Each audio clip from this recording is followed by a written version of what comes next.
of another crazy one. And I don't want to brag, bro. I don't want to brag, but I really have a high IQ. I'm a stable genius. I got a big brain, and I got the best words. Oh, my God, he's black me.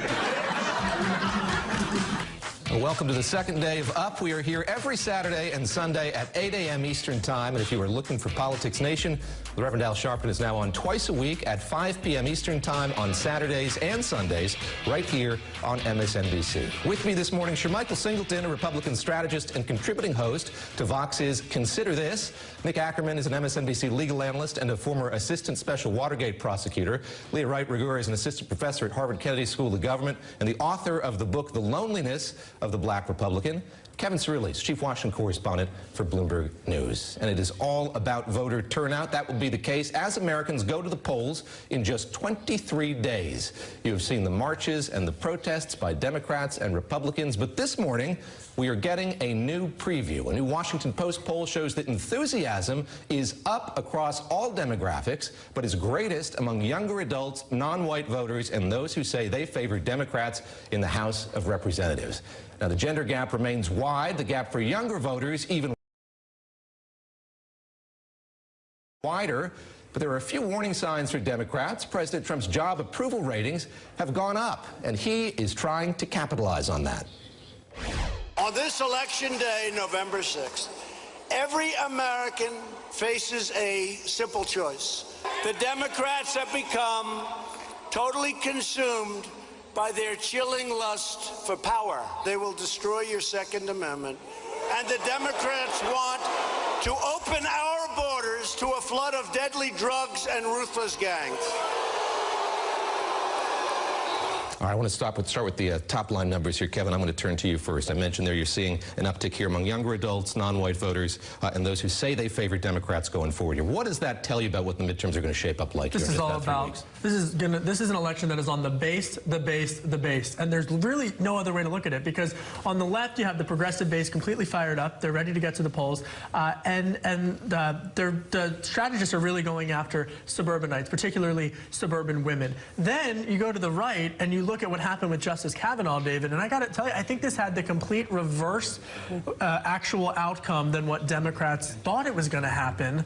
And now you have Mitch McConnell in lockstep with President Trump heading into these midterm elections. Leah, Kevin's saying it's all about the base there. Let me just ask you about enthusiasm. You're doing this relative to the way things were in the past. So you're looking back at 2014 and just looking at enthusiasm among registered voters in particular. Back then, 65% going into the midterms. Now it's up to 77%. What does that tell you? What does that metric of enthusiasm tell you? So it tells us that people are fired up and ready to turn out and ready to see some action and ready to see some changes.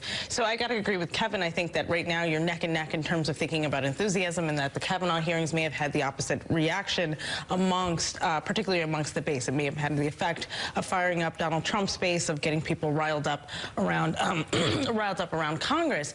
But on the other hand, numbers, you know, what do they say? Men lie, women lie, numbers don't lie. They may conceal, but they don't lie. Yeah. And right now, the numbers are also telling us that young people are fired up, that college-educated white women are fired up, that non-white voters, minority voters, who in the past, who traditionally have had low turnout rates in midterms, are fired up and really enthusiastic about shifting the power flow in Congress right now. So it really is, you know, in some ways we might say that it's a toss-up, but historically, numbers like this have also shown significant gains for the out-of-power party, in this case, the Democratic Party. You mentioned enthusiasm among young people. Let's put that up on the screen if we could here. Looking at 18 to 39-year-olds in particular, in 2018, 67%. In 2014, 42%. Michael, I want to turn to you.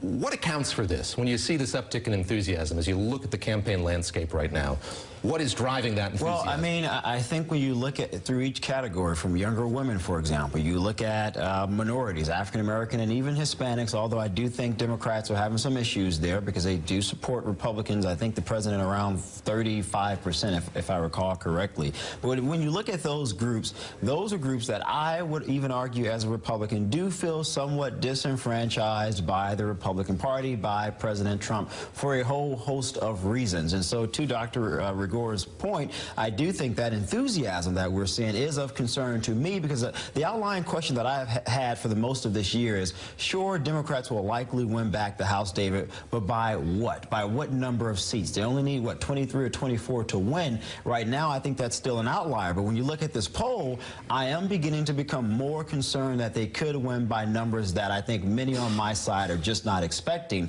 But the question is, if they do so, what's going to be their message going into 2020? Because we're nearly 3 months away from the next presidential election, and I'm not sure yet. So sure, they may take back the House, but from a Republican perspective, I think we're doing very well with the courts.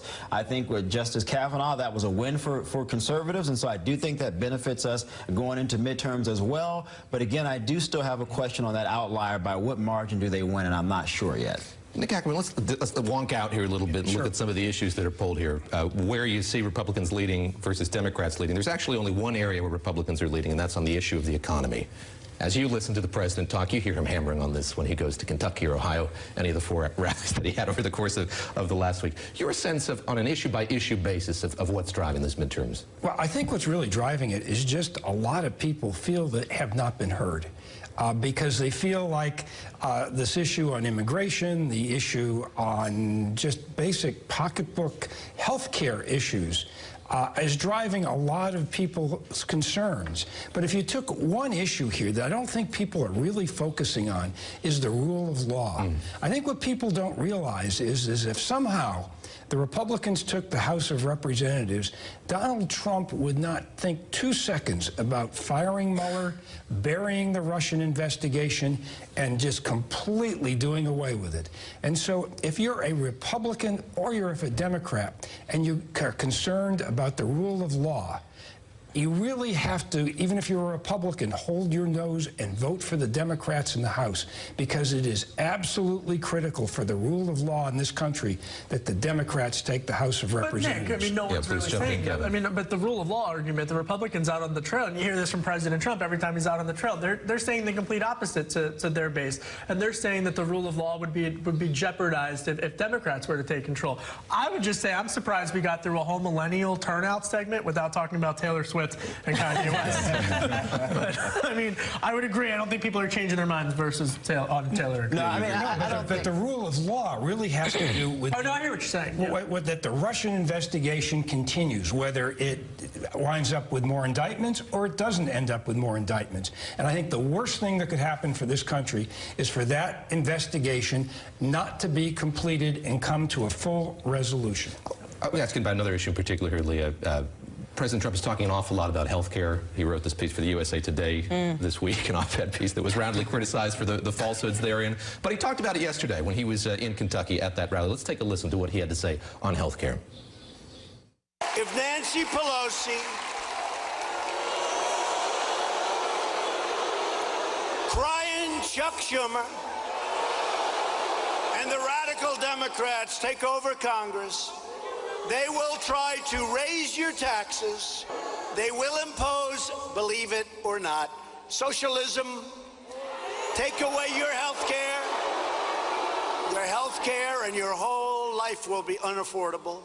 So, Leah, there's that dystopian vision that, again, was in that op-ed. He talks about the socialist future of the United States if the Democrats were to take power. Again, looking at issues that were polled by the Washington Post and ABC News, health care is a winner for Democrats. It's not a winner for Republicans. Why do you think he's hammering on it to the degree he is? So that campaign rally speech read and sounded like basically tossing out all of the buzzwords that are red meat for the base, right? Socialism, Nancy Pelosi, lock her up, Chuck Schumer, you know, crying Chuck Schumer, again, socialism. These are issues, again, that don't poll well for Republicans, that don't do well for Republicans. I mean, you have Bernie Sanders out here saying everybody should have universal health care. We should have affordable health care. And in fact, no, we want everyone to, you know, we want to lower your premiums, things like that. But right now, particularly in game time, the idea is to get your base kind of pumped up, get them thinking, and that means saying whatever you need to say, regardless of whether it's rooted in the truth or not. We already know that Donald Trump Trump doesn't really care if it is true or if it's the complete opposite or if he's done, you know, what he said or what he hasn't said. I mean, the op-ed and the multiple fact checks that came out about that prove that. Instead, this is about what is the PR that you can do on this that is going to, and I don't know if you noticed, but you know, it was apparent in the rally that there are certain trigger words that get very extreme reactions, and those are the kinds of reactions that they're looking for right now. Midterms are all about turnout, but it's so interesting to me because when you poll Republicans on health care, most of them actually are in favor of some version of what exists, and I've always argued for the party, at least once we get beyond midterms, is that we should probably try to address the issues with health care that we find fault. Try to fix those problems, because a lot of Republican voters actually say, yeah, we actually like a lot of the aspects of this, keeping our kids on, preconditions, etc. Those are good things. Now, some of the other things, as far as purchasing across state lines, more economic issues, we're debatable or we're amendable on those things. So I think Republicans have to be very, very careful with this health care message going beyond midterms. Well, keep in mind, it was the Republicans who came up with Obamacare in the first place. I mean, it was really Romney care. And isn't he going to the Senate in a couple of weeks? Is. You know? Right. So maybe he'll do something about it in the Senate. Sure, Michael, last question to you. I mentioned the president's approval ratings are up 5%. What does that mean in real terms? We see him fulminating there in a number of these battleground states, stumping for House candidates, Senate candidates. What does that mean, that he's seen a 5%? I mean, I think it's a plus for Republicans, because it does showcase some indication that Republicans will turn out voters.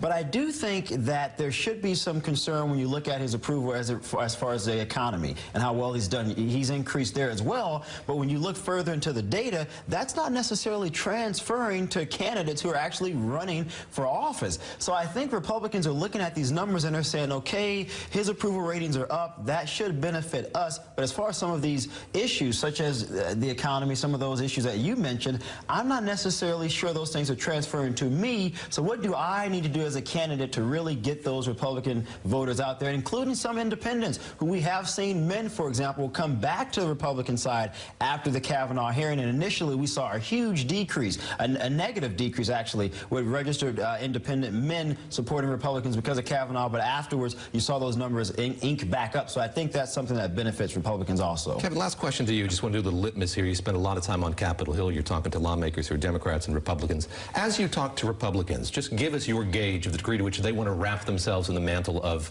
President Trump, particularly those who are seeking... They're all in. At this point. They're all in. I mean, literally, I mean, they are like, I mean, I have never seen someone like Senator Lindsey Graham or even Senate Majority Leader Mitch McConnell essentially say, thank you. I mean, and there was an awkward relationship, David, to be blunt, between the president and some of these lawmakers. And now they are literally all in as they're 23 days out and they're fired up. I interviewed Senator Joni Ernst, and she was on the campaign trail in Iowa for the governor there, as well as some House races. And truly, she was like grateful to be able to go back to Iowa like the day after Justice Kavanaugh was confirmed to talk to her voters, because they felt like they had something to deliver to them. So we're living in very polarized times. All right, we'll come back here to say the least. Yeah. Can I have a muffin? All right, because I'm staring at them. That as well. Up next, on Up, Jared Kushner under fire for his very cozy relationship with the Saudis, and now a New York Times report that found the billionaire likely has not paid income taxes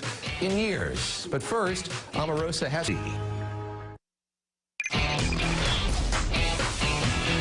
Suggested, sir, that there could be serious repercussions for Saudi Arabia if the U.S. determines that they killed Jamal Khashoggi.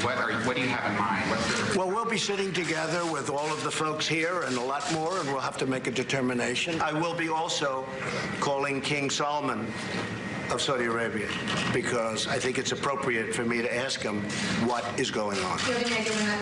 Probably tonight or tomorrow.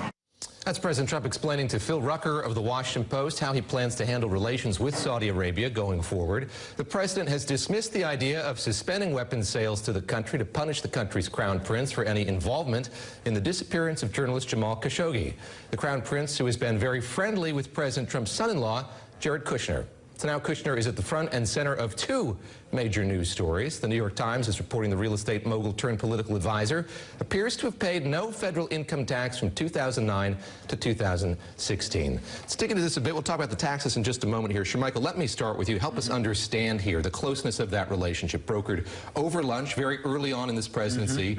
Jared Kushner developing a friendship, more than a working relationship here with the 33-year-old Crown Prince. Well, I mean, I think for a lot of people, David, this is going to raise a lot of questions when you think about the finances, you think about the financial issues that Kushner's company was going through. They were trying to get a lot of money from all over the place. They purchased a building in New York that was costing them, I believe, hundreds of millions of dollars a year. And so a lot of people are going to look at this relationship and they're going to ask, when you look at how slow the president has been to respond or to even comment on this issue about Jamal Khashoggi and Turkey, what happened with Saudi Arabia, people are going to wonder, was he slow to talk about it because of the closeness of that relationship with Jared Kushner? And then when you look at the taxes, I think that raises even further questions. I think this is beyond Jared Kushner. I think that truly Saudi Arabia's place in the geopolitical global economy is so involved. So that's issue number one. But the second point is that the Saudis had secured a $110 billion commitment from the U.S. And it was that. We should be clear here. It's a commitment. It's a memo of understanding. Commitment. It's not despite what the president keeps saying, that this is a done deal. But for a 33-year-old incoming King Mohammed bin Al-Salman, a 33-year-old essentially who went on this charm offensive for the world media, that's a pretty big deal. And you saw him try to take steps, and even in the past year, allowing women to have the right to drive. I mean, this is a country that is a terrible record with human rights, that the president did not raise the issue of human rights during his first visit there. So there's questions on that front. But geopolitically, to Shermichael's point about the relationship that this has with Turkey, I mean, Turkey has essentially cozied right on up to Russia, thumbed their nose at NATO, and said essentially, oh, here's a pastor in the middle of this heightened issue with the Saudis. And the Saudis have turned a corner in Israeli relations because of the shifting landscape with Iran. So this is incredibly complex. This is incredibly nuanced. And I think that when you have on Capitol Hill now Republicans like Senator Lindsey Graham questioning the president's relationship with the Saudis, that's more of a risk, I would argue, than what's going on with Jared Kushner. Even Bob Corker. It feels like an epoch ago, it was just a few days ago that Nikki Haley announced she'd be stepping down after the midterm elections, and she talked about Jared Kushner and the role that he plays in this administration. Let's take a listen to what she had to say. I can't say enough good things about Jared and Ivanka. Jared is such a hidden genius that no one understands. I mean, to redo the NAFTA deal the way he did, what I've done working with him on the Middle East peace plan, it is so unbelievably well done.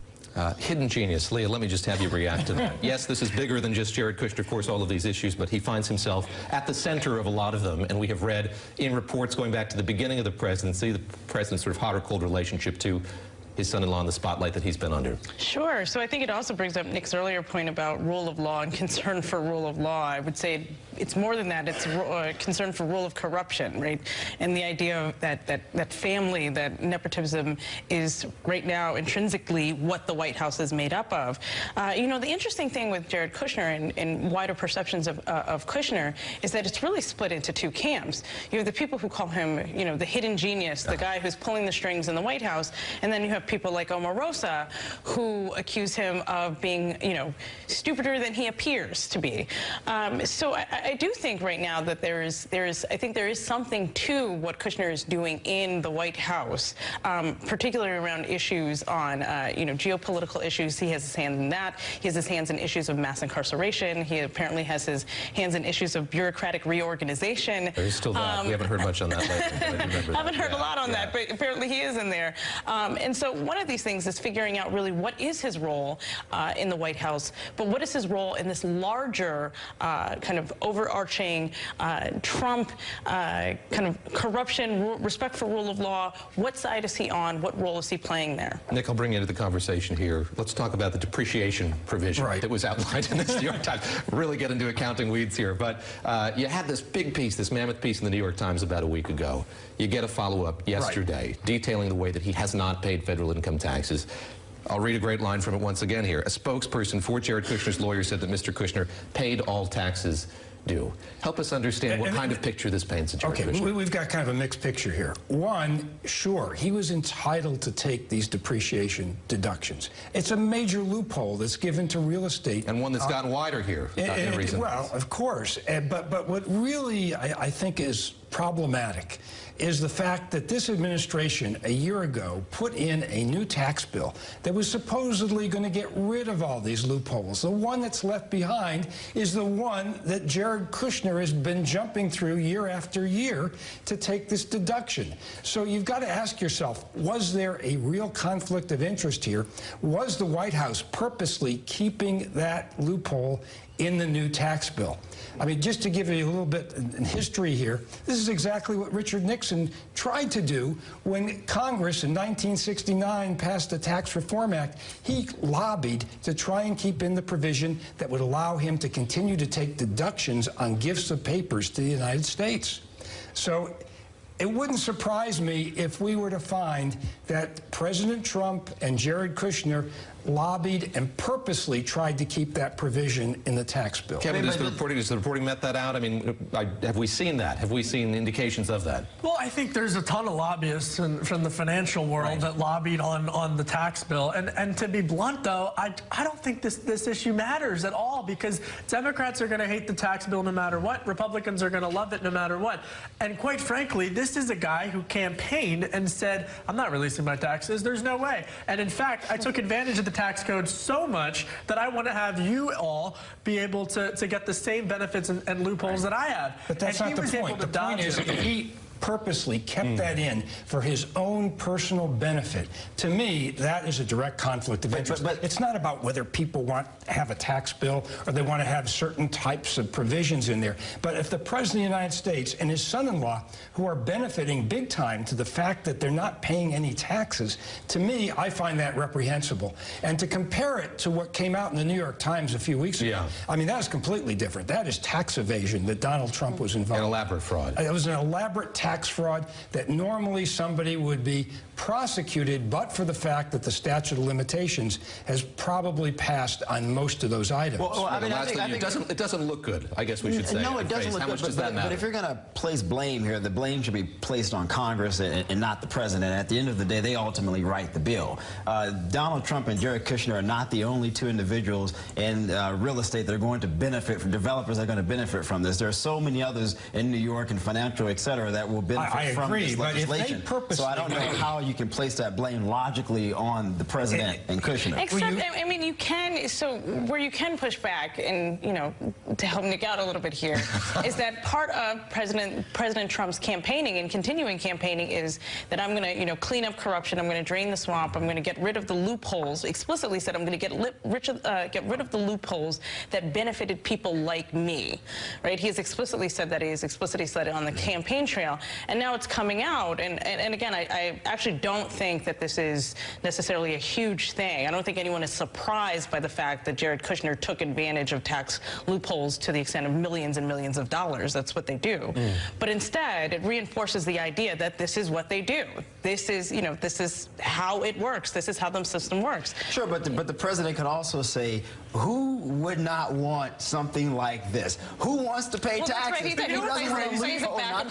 Very quickly, lastly to you, Kevin. I interviewed the progressive SEC commissioner, the Securities and Exchange Commission, earlier this week, who was appointed by President Trump in the Democratic seat. Did you know that in our regulations, the word insider trading is not mentioned once in all of this? And I think that, to your point, Nick, is really going to be an issue that we're going to hear from Senator Elizabeth Warren on, and Preet Bharara of the world as well. All right, we'll come back here in just a moment. Coming up, did President Trump just admit to advocating for the family separation policy at the U.S.-Mexico border? Plus some new clues to Robert Mueller's endgame, what we can learn from the questions he wants the president to answer, reportedly. But first, here's Saturday Night Live on that Oval Office meeting between the president and rapper Kanye West.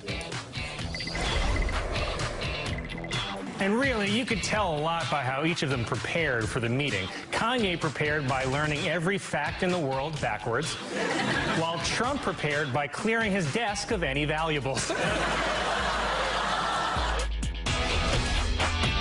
And outdoor living that costs less than you'd imagine.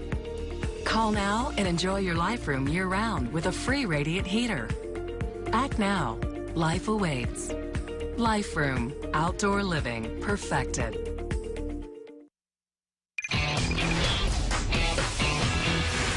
Welcome back to Up. I'm David Gura with an update for you on the Trump administration's zero-tolerance policy on immigration that resulted in family separations.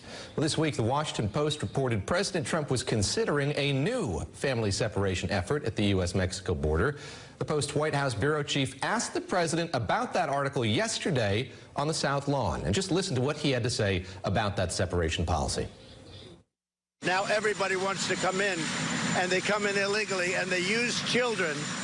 In many cases, the children aren't theirs. They grab them, and they want to come in with the children. So we're looking at a lot of different things having to do with illegal immigration. If they feel there's separation, in many cases, they don't come. But also, in many cases, you have really bad people coming in and using children. They're not their children. They don't even know the children. They haven't known the children for 20 minutes, and they grab children, and they use them to come into our country. You got some really bad people out there. Now, that right there is a really big reversal. In the past, President Trump erroneously blamed his administration's family separation policy on the Democrats, and he called it a terrible situation. I hate the children being taken away. The Democrats have to change their law. That's their law. That is the president's your policy. Quiet. That's the Democrats' law. I didn't like the sight or the feeling of families being separated. There's a problem that's gone on for many years. The Democrats forced that law upon our nation. I hate it. I hate to see separation of parents and children. The Washington Post reports that in August, the country saw a 38% increase in the number of migrants arrested and charged with illegally crossing the border. The paper cites officials from the Department of Homeland Security. Well, up next, many evangelical Christians continue to embrace President Trump, what they see and what they're willingly not able to see. So when we come back. Prevagen, healthier brain, better life. The midterms by the numbers. 23. For Democrats to take the House, they need to flip 23 seats. 10. There are 10 Democratic senators running for re-election in states that went for Donald Trump. 2. Since World War II, only 2 times has a president's party gained seats in a midterm. Nobody breaks it down like Kornacki. Make sense of the midterms all fall on NBCNews.com and MSNBC. Lord God, I ask that you pour out your Holy Spirit on President Trump, that you give him supernatural wisdom to accomplish all the plans you have for this country and for him. Part of another surreal moment in the Oval Office yesterday is Pastor Andrew Brunson knelt down and said a prayer for President Trump, and when that prayer ended, this is what the president said. Could I ask you one question? Who did you vote for? I knew the answer. That raises new questions about the relationship between the president and the evangelical Christian community, but the president still seems to maintain the respect and loyalty of many evangelical leaders, even if he does not seem to share many of their values. Before we get into this, I just want to play a bit of a sound montage here of members of this community talking about President Trump, intermixed with some of the news that we've had about his presidency over the recent months. Let's take a listen. Donald Trump lives a life of loving and helping others, as Jesus taught in the Great Commandment. This morning, another woman, another alleged affair with Donald Trump, and another lawsuit. He's not a polished politician. In other words, he's authentically, whether people like it or not, has been raised up by God. President Trump tonight ignoring questions as outrage grows after his vulgar insult, calling African nations assholes. This president actually wants to prove something to our community, our faith-based community and our ethnic community. Maxine Waters, a very low IQ individual. America can only be great if America is good, and we know we have a president who wants to make America good. Do you feel betrayed by Omarosa, sir? Send him back out the way! Low life. She's a low life. All right, there's that dissonance and explicit relief. Leah, I'm going to turn to you. Help me understand it. How does this body continue to support him?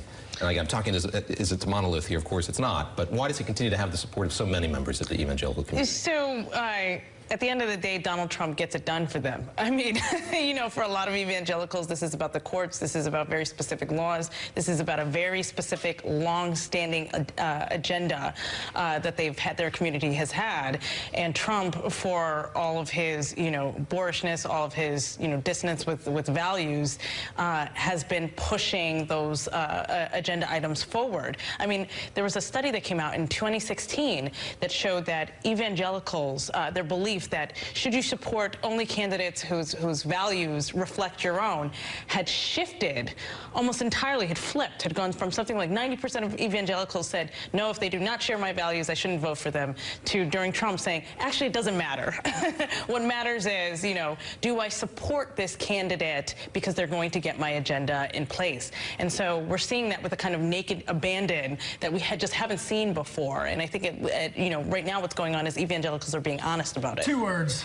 Justice Kavanaugh. That's it. That's all. That's all it is. But look, I mean, I actually respectfully disagree with the whole, not with this panel, but this whole narrative.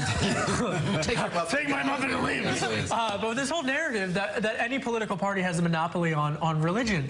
I mean, if you actually look at the pollings, and if you look at concerns about environmental concerns, if you look at gay marriage polling and marriage equality, Catholics overwhelmingly support gay marriage. If you look at the issue of Second Amendment rights, there is evangelical support for common sense gun reform.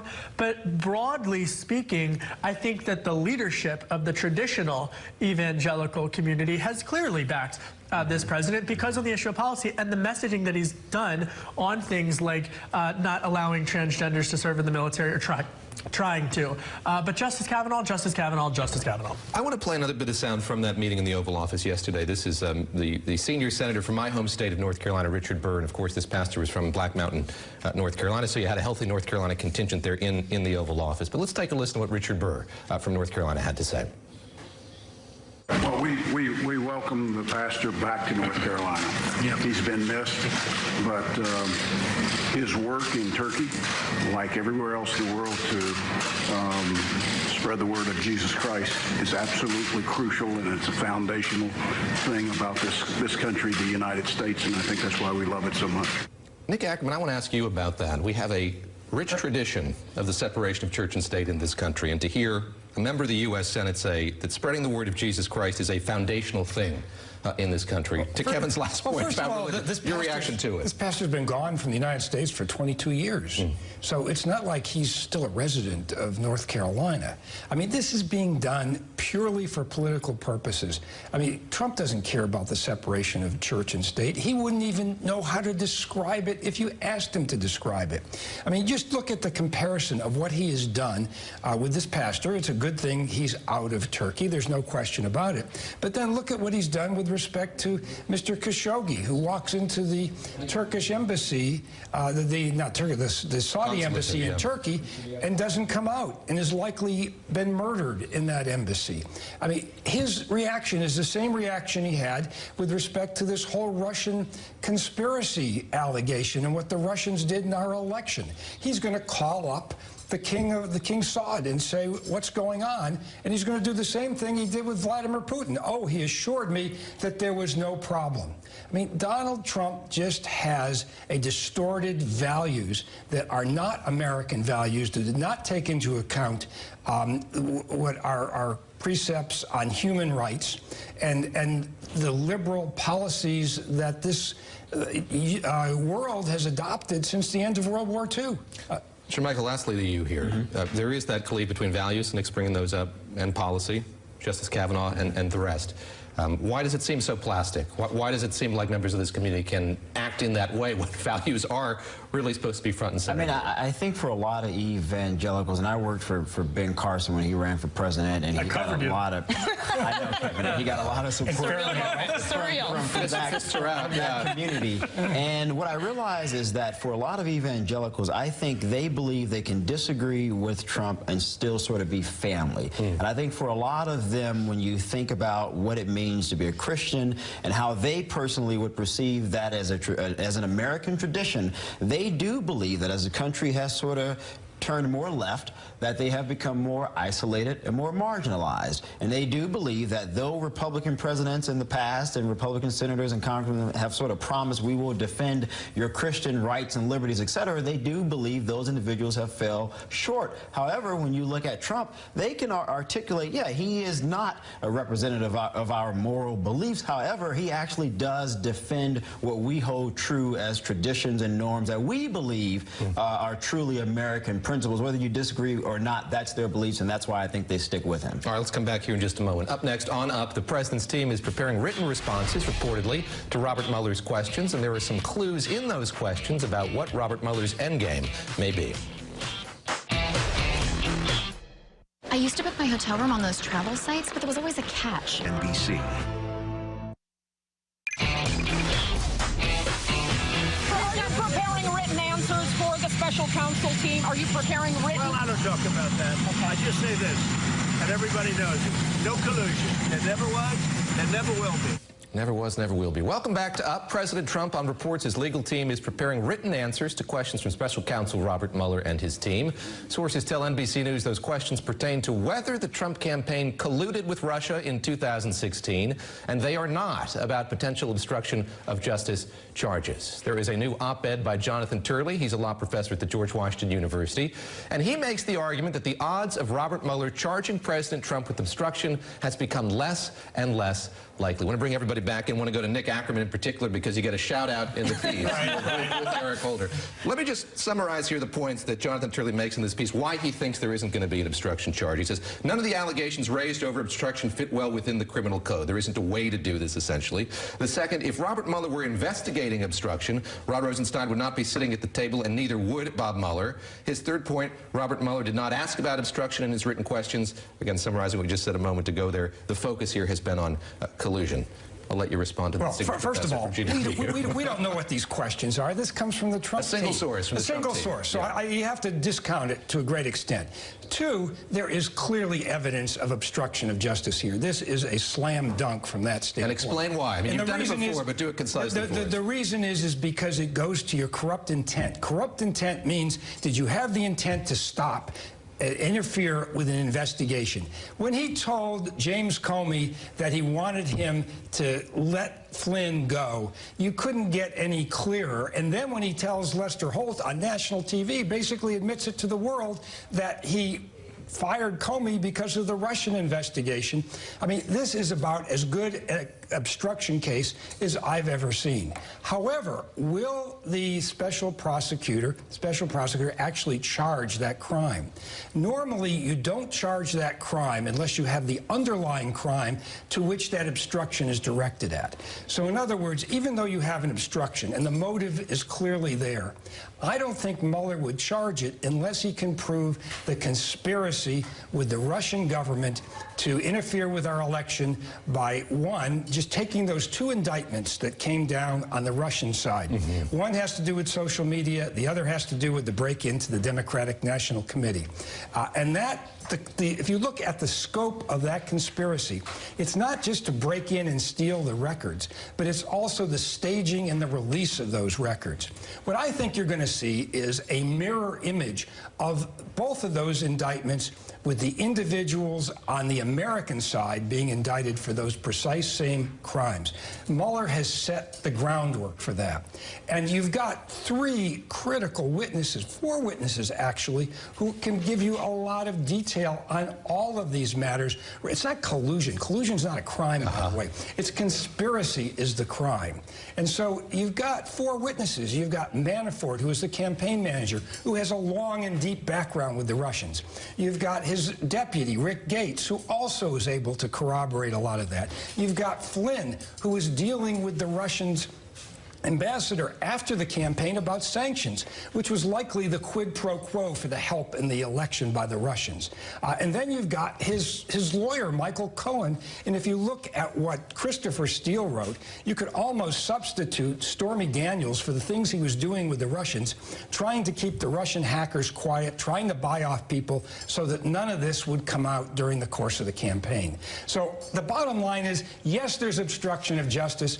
I think it will be part of of the case, but the major part of this case is going to be conspiracy. Conspiracy on the break-in and conspiracy using social media to depress the Clinton vote. A spirited rebuttal of Jonathan Turley from GW. Kevin, let me turn to you because the point that's raised in this piece... tough act to follow. To Nick's earlier part has to do with the fact that we don't really know what's going on. Right. Here. And he draws a distinction, the sort of Hitchcockian distinction between suspense and surprise. We really have only one look at what's going on within the And this is truly the October surprise, or the November surprise, or the December, or the 2019 surprise. Who knows? Yeah. Who knows when this report's going to come out? But it really is going to be remarkable to see how this factors into the midterms, how this activates each of the bases. From a legal standpoint, I think that every legal expert that I interview would agree that it is the conspiracy that is much more likely to be the type of charge rather than collusion, which again is this word that's been concocted. Well, you'd put it in together. Yeah.